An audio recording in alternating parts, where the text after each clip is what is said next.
Superfast News. A flag hoisting ceremony in favor of inner seat independent candidate SOMENDRO, popularly known as Kaiku, was held at his Thangmaiban Maishnam Laikai residence today. Manipur Inner Parliamentary Constituency goes to polls on April 18th in the second phase. Rashtriya Janahit Sangharsh Party (RJSP) today released its Manifesto 2019 at QUETTA, residence of Oinam Brojen, Vice President, Manipur Unit RJSP. A one-day blood donation camp was held at Rotary Bhavan, Manipur in connection with 46th Chartered Day celebration. Nagaland Pradesh Congress Committee (NPCC) has lodged a complaint with Election Commission of India and the state's Chief Electoral Officer alleging violation of Model of Conduct by Deputy Chief Minister Y. PATTON.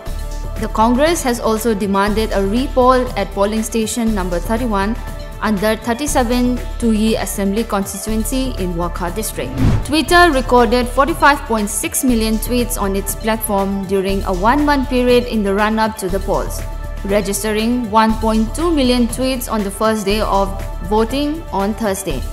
Polling was done for 91 seats in 18 states and 2 union territories on Thursday.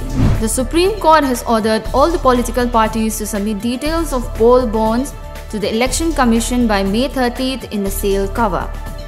The Apex Court, which is hearing a petition challenging the validity of electoral bonds, said the issue requires detailed hearing. At least 14 people were killed in a bomb blast at the fruit market in Pakistan's southwestern city of Quetta, media reports said today.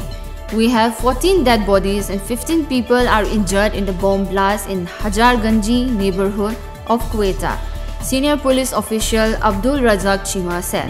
Chennai Super Kings captain Mahendra Singh Dhoni escaped the ban and was let off with a 50% fine on its match fee for an unprecedented confrontation with the on-field umpire during the IPL encounter against Rajasthan Royals.